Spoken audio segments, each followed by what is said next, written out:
आपका पहला सवाल है, उत्तर प्रदेश राज्य का वर्तमान नामकरण यह किस ऐतिहासिक नाम से हुआ? तो आपका बिल्कुल राइट आंसर हो जाएगा, यह आपका यूनाइटेड प्रोविंस से हुआ था। ऑप्शन ए आपका राइट आंसर होगा। अगला प्रश्न होगा आपका, उत्तर प्रदेश सरकार के आधिकारिक प्रोफाइल के अनुसार राज्य की राजधानी क्या है? तो राइट आंसर हो जाएगा लखनऊ। चलिए अगला प्रश्न है आपका, प्रयाग प्रशस्ति किस सम्राट की उपलब्धियों से संबंधित मानी जाती है? तो प्रयाग प्रशस्ति जो है यह आपका समुद्रगुप्त से संबंधित मानी जाती है। अगला प्रश्न होगा आपका, मौर्य साम्राज्य का संस्थापक कौन था? तो आपका राइट आंसर हो जाएगा चंद्रगुप्त मौर्य। चलिए अगला प्रश्न होगा आपका, आईने अकबरी का लेखक कौन था?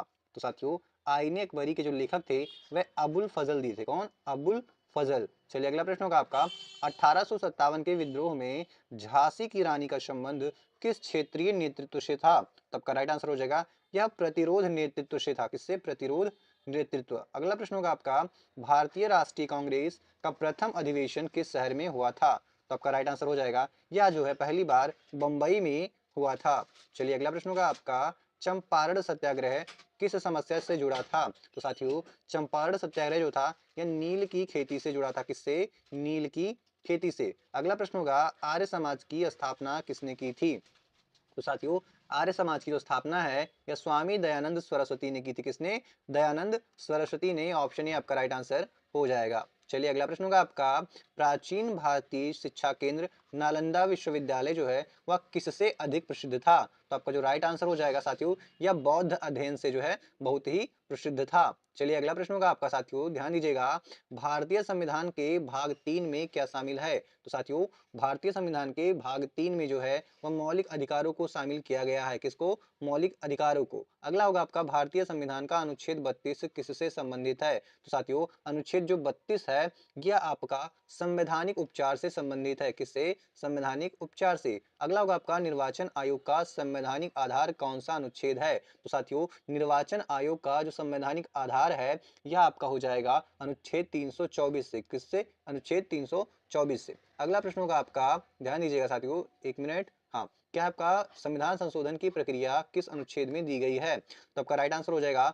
अनुच्छेद 368 में। और भाग पूछ ले तो भाग आपको 20 बताना है। ठीक है। चलिए अगला प्रश्न होगा आपका, धन विधेयक पहले किस सदन में प्रस्तुत किया जाता है? तो साथियों धन विधेयक को सबसे पहले कहां पे प्रस्तुत किया जाता है? तो आपका राइट आंसर हो जाएगा वह आपका हो जाएगा लोकसभा। अगला प्रश्न होगा साथियों, भारत के राष्ट्रपति के निर्वाचन में कौन भाग लेता है? तो साथियों राष्ट्रपति के निर्वाचन में जो है संसद और राज्य विधानसभाओं के जो निर्वाचित सदस्य होते हैं वह भाग लेते हैं। ठीक है। अगला प्रश्न होगा आपका, उपराष्ट्रपति का निर्वाचन कौन करता है?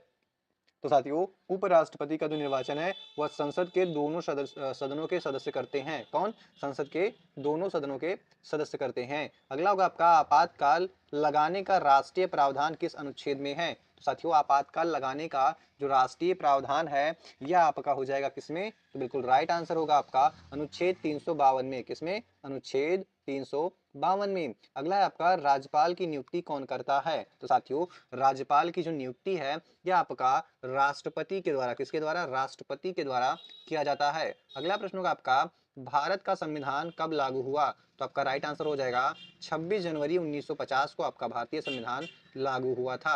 अगला प्रश्न है, भारत का सबसे बड़ा राज्य क्षेत्रफल की दृष्टि से कौन सा है? साथियों तो क्षेत्रफल की दृष्टि से सबसे बड़ा जो राज्य है वह आपका हो जाएगा कौन सा? तो बिल्कुल राइट आंसर हो जाएगा राजस्थान। कौन सा? राजस्थान। ऑप्शन बी आपका जो है बिल्कुल ही राइट आंसर होगा। अगला प्रश्न होगा आपका, भारत की राजधानी क्या है? तो भारत की राजधानी नई दिल्ली है। अगला प्रश्न देखिएगा, भारत में वर्तमान में कितने राज्य हैं? तो साथियों भारत में वर्तमान में जो राज्यों की संख्या है वो टोटल 28 है। कितने? 28 राज्य हैं। अगला है, वर्तमान में भारत जो है भारत में कितने केंद्र शासित प्रदेश हैं? तो भारत में केंद्र शासित प्रदेशों की संख्या साथियों वर्तमान में कितनी है? 8 है। कितनी? 8 है। अगला प्रश्न होगा आपका, कर्क रेखा भारत के कितने राज्यों से होकर गुजरती है? तो आपका राइट आंसर हो जाएगा 8 राज्यों से होकर गुजरती है। भारत की सबसे लंबी नदी कौन सी है? तो भारत की सबसे लंबी नदी साथियों वह है आपकी गंगा नदी। कौन सी? गंगा नदी। अगला प्रश्न होगा आपका, दक्षिण की गंगा किस नदी को कहा जाता है? तो साथियों गोदावरी को। किसको? गोदावरी को दक्षिण की गंगा कहा जाता है। अगला प्रश्न होगा आपका, गंगा ब्रह्मपुत्र डेल्टा किस नाम से प्रसिद्ध है? तो साथियों गंगा ब्रह्मपुत्र डेल्टा जो है यह सुंदरबन डेल्टा के नाम से प्रसिद्ध है। किसके? सुंदरबन डेल्टा। चलिए अगला प्रश्न होगा आपका, हिमालय किस प्रकार की पर्वत श्रेणी है? साथियों हिमालय जो है यह एक प्रकार का जो है वलित पर्वत श्रेणी है। कैसा है? वलित क्या है? पर्वत श्रेणी है। अगला प्रश्न होगा आपका, भारत का पश्चिमी तट किस सागर से जुड़ा है? तो साथियों भारत का जो पश्चिमी तट है यह आपका किससे जुड़ा हुआ है? पूर्वी और पश्चिमी। ध्यान दीजिएगा, पूर्वी अगर पूछे तो बंगाल की खाड़ी आप लगाइएगा, लेकिन यहाँ पे ये नहीं होगा। यहाँ पे पूछा है पश्चिमी तट, तो आपका बिल्कुल राइट आंसर हो जाएगा साथियों, या अरब सागर हो जाएगा। कौन सा? अरब सागर। चलिए अगला प्रश्न होगा आपका, बल की एसआई इकाई क्या है? तो साथियों बल की एसआई इकाई जो है वह न्यूटन। क्या है? न्यूटन। ठीक है। चलिए अगला प्रश्न होगा आपका, उदासीन, ध्यान दीजिएगा, उदासीन विलयन का पीएच कितना होता है? तो साथियों उदासीन विलयन का जो पीएच होता है वह आपका 7 होता है। कितना होता है? 7 होता है। चलिए अगला प्रश्न होगा आपका, ध्यान दीजिएगा, प्रकाश संश्लेषण के लिए कौन सी गैस अनिवार्य है? तो आपका राइट आंसर हो जाएगा कार्बन डाइऑक्साइड, जिसको हम CO2 भी बोलते हैं। अगला प्रश्न होगा साथियों आपका, ध्यान दीजिएगा, कोशिका का पावर हाउस किसे कहा जाता है? तो साथियों माइटोकॉन्ड्रिया को कोशिका का पावर हाउस कहा जाता है। अगला है आपका, मानव रक्त में ऑक्सीजन का परिवहन मुख्यतः कौन करता है? तो राइट आंसर हो जाएगा लाल रक्त कणिकाओं के द्वारा जो है किया जाता है। अगला प्रश्न साथियों आपका, विटामिन सी की कमी से कौन सा रोग होता है? तो विटामिन सी की कमी से साथियों स्कर्वी नामक रोग होता है। कौन सा? स्कर्वी नामक रोग होता है। अगला है आपका, विद्युत धारा की एसआई इकाई क्या है? तो विद्युत धारा की जो एसआई इकाई है साथियों वो आपका हो जाएगा एम्पियर। क्या हो जाएगा? एम्पियर। अगला राइट आंसर है आपको, सॉरी अगला प्रश्न है आपका, ध्वनि किस माध्यम में सबसे तेज गति से चलती है? तो साथियों ध्वनि जो है वह ठोस माध्यम में सबसे अधिक गति से चलती है। अगला प्रश्न होगा आपका, सामान्य मानव शरीर तापमान लगभग कितना माना जाता है? तो आपका राइट आंसर हो जाएगा 37 डिग्री सेल्सियस। चलिए अगला प्रश्न होगा आपका, ओजोन परत वायुमंडल के किस मंडल में स्थित होती है? तो ओजोन परत जो है साथियों यह वायुमंडल के समताप मंडल में जो है स्थित होती है। चलिए अगला प्रश्न होगा आपका, भारतीय रिजर्व बैंक की स्थापना किस वर्ष हुई थी? तो भारतीय रिजर्व बैंक की स्थापना साथियों वर्ष 1935 में हुई थी। अगला प्रश्न होगा आपका, जीएसटी भारत में किस वर्ष लागू हुआ? तो साथियों जीएसटी जो है भारत में वर्ष 2017 में लागू हुआ था। अगला है आपका, जीडीपी का पूर्ण रूप क्या है? तो जीडीपी का जो पूर्ण रूप होता है साथियों वह होता है ग्रॉस डोमेस्टिक प्रोडक्ट। क्या होता है? Gross domestic product. चलिए अगला प्रश्न होगा साथियों आपका, भारत में केंद्रीय बजट सामान्यतः कौन प्रस्तुत करता है? तो साथियों केंद्रीय बजट जो होता है वह सामान्यतः वित्त मंत्री के द्वारा जो है प्रस्तुत किया जाता है। ध्यान दीजिएगा, आपका अगला प्रश्न हो जाएगा, खुदरा मुद्रास्फीति सामान्यतः किस सूचकांक से मापी जाती है? तो आपका राइट आंसर हो जाएगा साथियों, जो खुदरा मुद्रास्फीति होती है यह सीपीआई के द्वारा, किसके द्वारा? सीपीआई के द्वारा जो है सामान्यतः मापी जाती है। अगला प्रश्न होगा साथियों आपका, राजस्व घाटा कब उत्पन्न होता है? तो साथियों राजस्व घाटा कब उत्पन्न होता है? जब आपका जो राजस्व व्यय है वह राजस्व प्राप्ति से अधिक हो जाए। ठीक है। चलिए अगला प्रश्न देखिएगा आपका, जो कि हो जाएगा साथियों क्या है? हाँ, राजकोषीय घाटे का सही अर्थ क्या है? तो आपका राइट आंसर हो जाएगा, कुल व्यय कुल गैर ऋण प्राप्तियों से अधिक हो, तभी जो है यही जो होता है आपका राजकोषीय घाटे का सबसे सही अर्थ होता है। अगला प्रश्न होगा आपका, रेपो दर किससे संबंधित है? तो साथियों जो रेपो दर होता है यह आरबीआई द्वारा बैंकों को ऋण देना जो होता है उससे संबंधित होता है। अगला है आपका, योजना आयोग के स्थान पर कौन सा संस्थान बनाया गया? तो आपका राइट आंसर हो जाएगा नीति आयोग। चलिए अगला प्रश्न होगा आपका, प्रत्यक्ष कर का उदाहरण कौन सा है? तो साथियों प्रत्यक्ष कर का जो उदाहरण हो जाएगा वो हो जाएगा आयकर। कौन सा? आयकर हो जाएगा। अगला प्रश्न होगा आपका, उत्तर प्रदेश के राजकीय प्रोफाइल के अनुसार राज्य की राजधानी कौन सी है? तो आपका राइट आंसर हो जाएगा, राज्य की जो राजधानी है साथियों वो आपकी हो जाएगी लखनऊ। कौन सी? लखनऊ हो जाएगी। अगला प्रश्न होगा आपका, उत्तर प्रदेश के आधिकारिक प्रोफाइल में कितने जिले दर्ज हैं? तो आपका राइट आंसर हो जाएगा 75 जिले जो हैं दर्ज किए गए हैं। अगला प्रश्न होगा आपका, उत्तर प्रदेश सरकार के अनुसार उच्च न्यायालय का मुख्यालय कहाँ है? तो उच्च न्यायालय का जो मुख्यालय है साथियों ये आपका लखनऊ में हो जाएगा। कहाँ पे हो जाएगा? लखनऊ में हो जाएगा। अगला प्रश्न होगा आपका, उत्तर प्रदेश में विधानसभा की कुल सीटें कितनी हैं? तो साथियों उत्तर प्रदेश में विधानसभा की कुल 403 सीटें हैं। कितनी? 403 सीटें। उत्तर प्रदेश में विधान परिषद की कुल कितनी सीटें हैं? तो विधान परिषद की जो सीटों की संख्या है साथियों वह टोटल कितने हैं? 80 सीटें हैं। कितने हैं?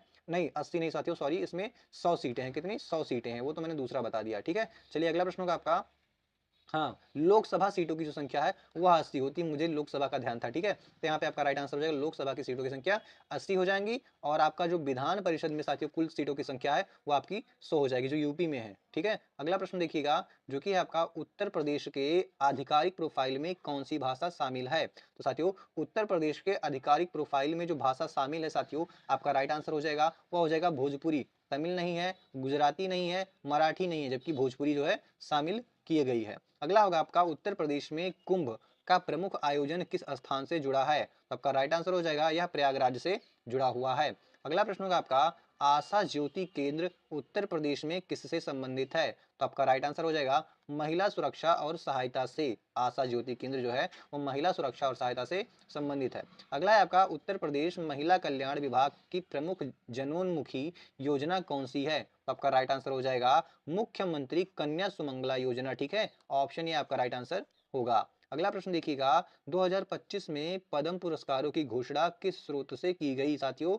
तो आपका राइट आंसर हो जाएगा यह आपका प्रेस इंफॉर्मेशन ब्यूरो के द्वारा जो है किया गया था। अगला प्रश्न देखिएगा, 2025 में ध्यान दीजिएगा 2025 में पद्म पुरस्कार कितनी भारतीय भाषाओं में घोषित हुए हैं। तो आपका राइट आंसर हो जाएगा यह टोटल साथियों कितने 24 भाषाओं में, कितने 24 भारतीय भाषाओं में घोषित हुए हैं। अगला है आपका 2025 के पद्म पुरस्कारों में पद्म विभूषण की संख्या कितनी थी साथियों। तो आपका राइट आंसर हो जाएगा टोटल 7। कितने पद्म विभूषण दिए गए पद्म पुरस्कारों में, तो 7, ठीक है। चलिए अगला प्रश्न देखिएगा, जो कि हो जाएगा आपका क्या है 2025 के पद्म पुरस्कारों में पद्म भूषण की संख्या कितनी थी साथियों। तो पद्म भूषण की जो संख्या है वो आपकी 17 है। कितनी है, 17 हो जाएगी। अगला होगा आपका 2025 के पद्म पुरस्कारों में कुल पद्मश्री कितने थे। तो आपका राइट आंसर हो जाएगा 103। कुल कितने पद्मश्री थे, तो 103 पद्मश्री थे, ठीक है। अगला प्रश्न देखिएगा, क्या है साहित्य अकादमी अवार्ड 2025 कितनी भारतीय भाषाओं में घोषित किए गए। तो साहित्य अकादमी जो पुरस्कार है साथियों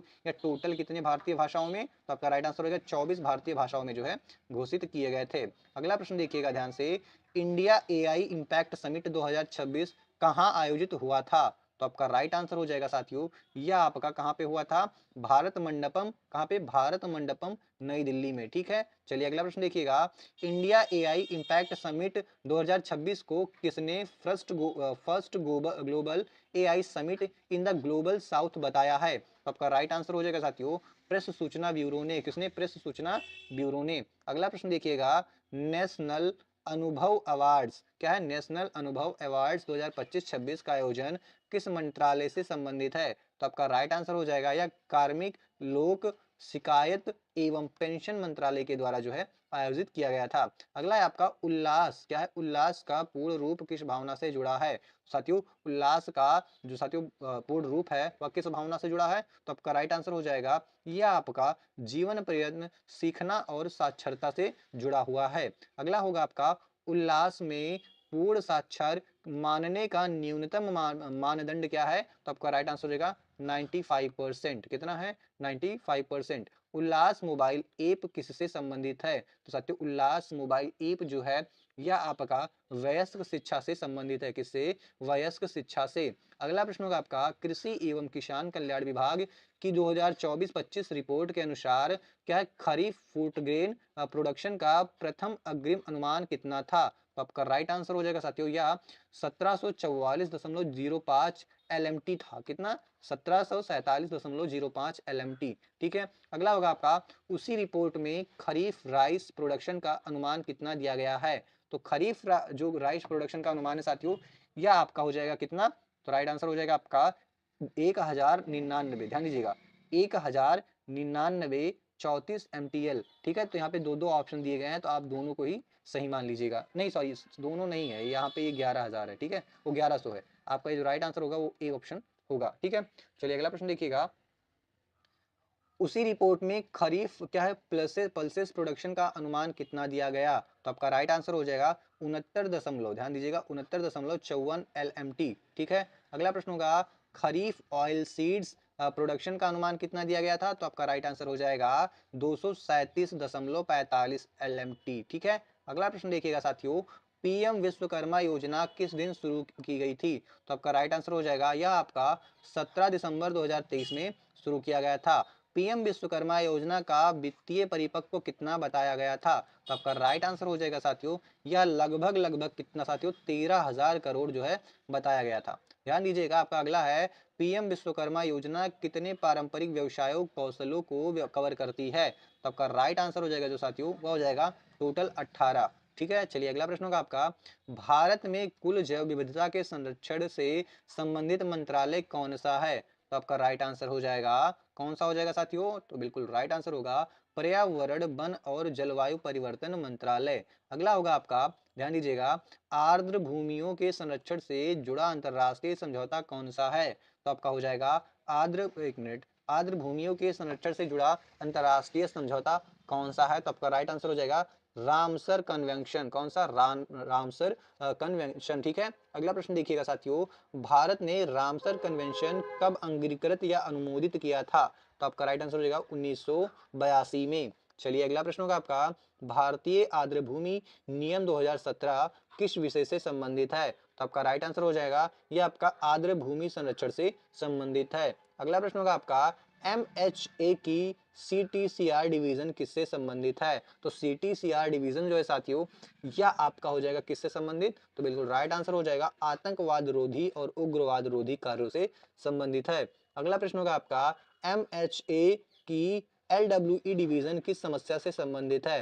तो आपका राइट आंसर हो जाएगा, यह वामपंथी उग्रवाद से संबंधित है। अगला प्रश्न होगा आपका, MHA की क्या है CTRC डिवीजन किन गतिविधियों पर ध्यान देती है? तो अभी हमने देखा था, तो उसी से संबंधित होगा, यह आतंक वित्त पोषण और ऑनलाइन कंटरपंथ से गतिविधियों पर ध्यान देती है। अगला होगा, ध्यान दीजिएगा, क्या है, राज्य के सामान्य प्रशासन में जिला स्तर पर प्रमुख अधिकारी कौन होता है? तो जिला स्तर पर जो प्रमुख अधिकारी होता है साथियों, वह आपका हो जाएगा जिलाधिकारी। कौन? जिलाधिकारी ही। ठीक है, चलिए अगला प्रश्न होगा आपका, जिला पुलिस का प्रमुख कौन होता है? तो जिला प्रमुख का जो पुलिस होता है, जिला पुलिस का जो प्रमुख होता है वह पुलिस अधीक्षक होता है। कौन? पुलिस अधीक्षक होता है। अगला प्रश्न होगा आपका, उत्तर प्रदेश में एकीकृत ई डिस्ट्रिक्ट सेवाएं किससे संबंधित है? तो आपका राइट आंसर हो जाएगा साथियों, यह नगरीय सेवाओं का डिजिटल वितरण से संबंधित है। अगला प्रश्न ध्यान दीजिएगा, उत्तर प्रदेश ई डिस्ट्रिक्ट पोर्टल पर नागरिक किस सेवा से आवेदन की